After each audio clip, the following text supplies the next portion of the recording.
পশ্চিমবঙ্গ তথা ভারতের প্রতিবেশী বাংলাদেশ, তবে বর্তমানে সে দেশে তুঙ্গে উঠেছে অরাজক পরিস্থিতি। এরই মাঝে উঠে আসছে নানা খবর। বর্ডারে হতে চলেছে বড় পদক্ষেপ। সময়ের সঙ্গে পাল্লা দিয়ে বর্তমান সময়ে ক্রমশ বৃদ্ধি পাচ্ছে রেল যাত্রীর সংখ্যা। আর এমতো অবস্থায় যাত্রীদের কথা মাথায় রেখে এবং সামগ্রিক পরিষেবাতে আরও সহজ করে তুলতেই একের পর এক বড় পদক্ষেপ গ্রহণ করছে কেন্দ্র। মূলত এবার ভারত এবং ভুটান সরকার দুটি নতুন রেল লাইনের জন্য একটি চুক্তি স্বাক্ষর করেছে। এই রেলপথগুলির মোট দৈর্ঘ্য হবে প্রায় 90 কিলোমিটার, যার জন্য মোট বিনিয়োগ হবে 4000 কোটি টাকারও বেশি। এই প্রসঙ্গে ভারতের বিদেশ সচিব বিক্রম মিশ্রি বলেন, ভারত সরকার এই উদ্যোগের প্রতি সমর্থন জানিয়েছে। একইভাবে কেউ কেউ বলছেন, পশ্চিমবঙ্গের সীমান্তবর্তী ভুটানকে উৎপাদন এবং রপ্তানির জন্য ভুটানের একটি গুরুত্বপূর্ণ শিল্প শহর হিসেবে গড়ে তোলা হচ্ছে এবং এই সংযোগগুলি যেগুলি নিয়ে কাজ করা হচ্ছে তা অত্যন্ত গুরুত্বপূর্ণ হবে। তাই এই অত্যন্ত বিশেষ সম্পর্কের প্রেক্ষাপটে দুই সরকার বানারহাট এবং সামসে এবং কোকরাঝাড় এবং গালেপুর মধ্যে দুটি আন্তঃসীমান্ত রেল সংযোগ স্থাপনে সম্মত হয়েছে। এটি হবে ভুটানের সঙ্গে রেল সংযোগ প্রকল্পের প্রথম পর্যায়। শুনুন কি বললেন তিনি। শুনবো বিক্রম মিশ্রির কথা। Government of India has conveyed its support to this initiative.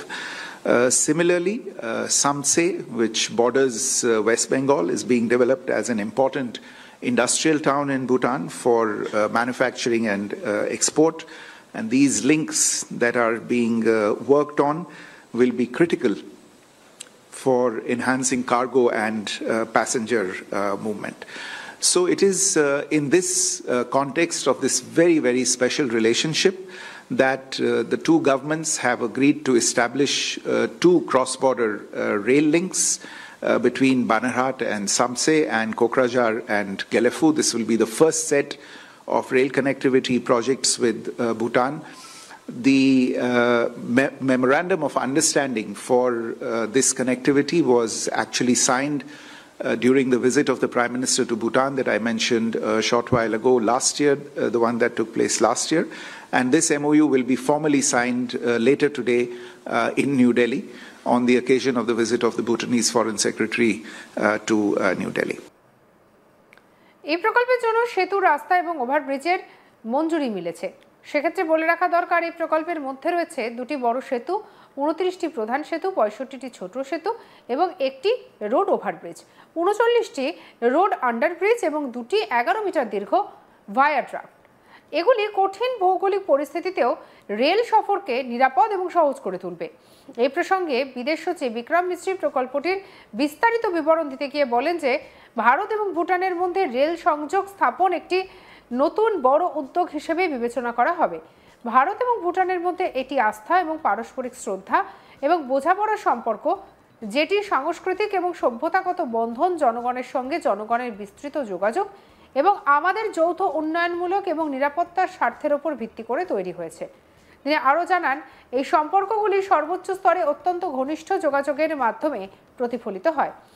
ইতিমধ্যে এই বিষয়ের প্রেক্ষিতে রেলমন্ত্রী অশ্বিনী বৈষ্ণব জানিয়েছেন যে, প্রকল্পটি আসামের কোকরাঝাড়কে ভুটানের গোলেফুর সঙ্গে এবং পশ্চিমবঙ্গের বানারহাটকে ভুটানের সামতাসের সঙ্গে সংযুক্ত করবে। সবথেকে উল্লেখযোগ্য বিষয় হলো, এই প্রকল্প ভুটানের অর্থনীতিকে শক্তিশালী করবে। এছাড়াও এই রেল নেটওয়ার্ক সাধারণ মানুষের সুবিধা এনে দেবে।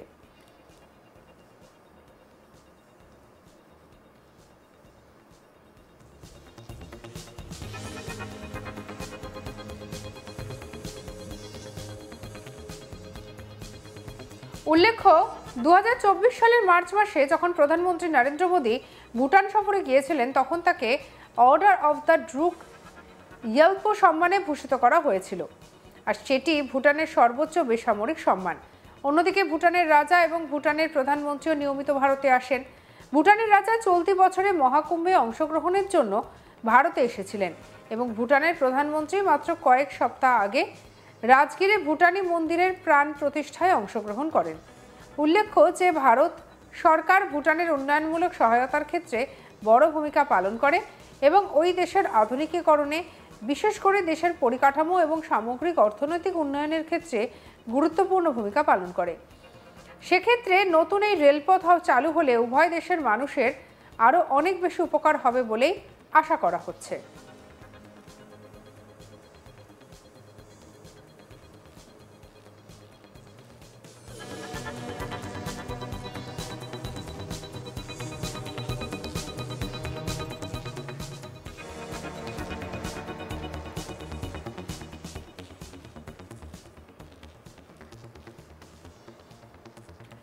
তবে সবকিছুর মধ্যে একটা বিষয় বলে রাখা দরকার যে ভারতের বিদেশ সচিব বিক্রম মিস্ত্রি বলেন ভারত সরকার এই উদ্যোগের প্রতি সমর্থন জানিয়েছে। একইভাবে কেউ কেউ বলছেন পশ্চিমবঙ্গের সীমান্তবর্তী ভুটানকে উৎপাদন এবং রপ্তানির জন্য ভুটানের একটি গুরুত্বপূর্ণ শিল্প শহর হিসেবে গড়ে তোলা হচ্ছে। এই সংযোগগুলি যেগুলি নিয়ে কাজ করা হচ্ছে তা অত্যন্ত গুরুত্বপূর্ণ হবে। তাই এই অত্যন্ত বিশেষ সম্পর্কের প্রেক্ষাপটে দুই সরকার বানারহাট এবং সামসে এবং কোকরাঝাড় এবং গালেফুর মধ্যে দুটি আন্তঃসীমান্ত রেল সংযোগ স্থাপনে সম্মত হয়েছে। এটি হবে ভুটানের সঙ্গে রেল সংযোগ প্রকল্পের প্রথম পর্যায়। কি বলেছেন বিক্রম মিস্ত্রি, শুনবো আরো একবার।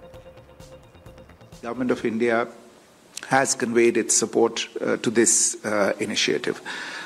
Similarly, Samse, which borders West Bengal, is being developed as an important industrial town in Bhutan for manufacturing and export. And these links that are being worked on will be critical for enhancing cargo and passenger movement.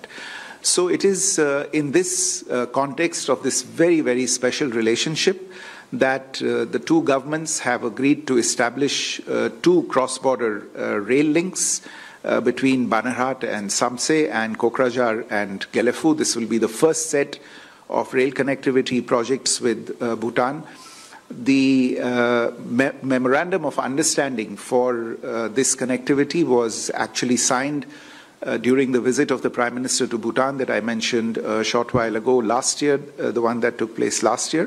And this MOU will be formally signed later today in New Delhi on the occasion of the visit of the Bhutanese Foreign Secretary to New Delhi. এই প্রকল্পের জন্য সেতু, রাস্তা এবং ওভারব্রিজের মঞ্জুরি মিলেছে। এক্ষেত্রে বলে রাখা দরকার এই প্রকল্পের মধ্যে রয়েছে দুটি বড় সেতু, 29টি প্রধান সেতু, 65টি ছোট সেতু, একটি রোড ওভারব্রিজ, 39টি রোড আন্ডারব্রিজ এবং দুটি 11 মিটার দীর্ঘ ভায়াড্রাফট। এগুলি কঠিন ভৌগোলিক পরিস্থিতিতেও রেল সফরকে নিরাপদ এবং সহজ করে তুলবে।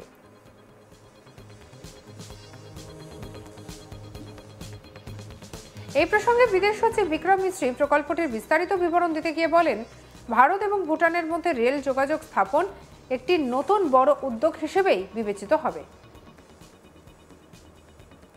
সঙ্গে রাখুন আজ তাক বাংলার ইউটিউব চ্যানেলকে। অন্যান্য খবরের জন্য লাইক, কমেন্ট, শেয়ার, সাবস্ক্রাইব করতে ভুলবেন না।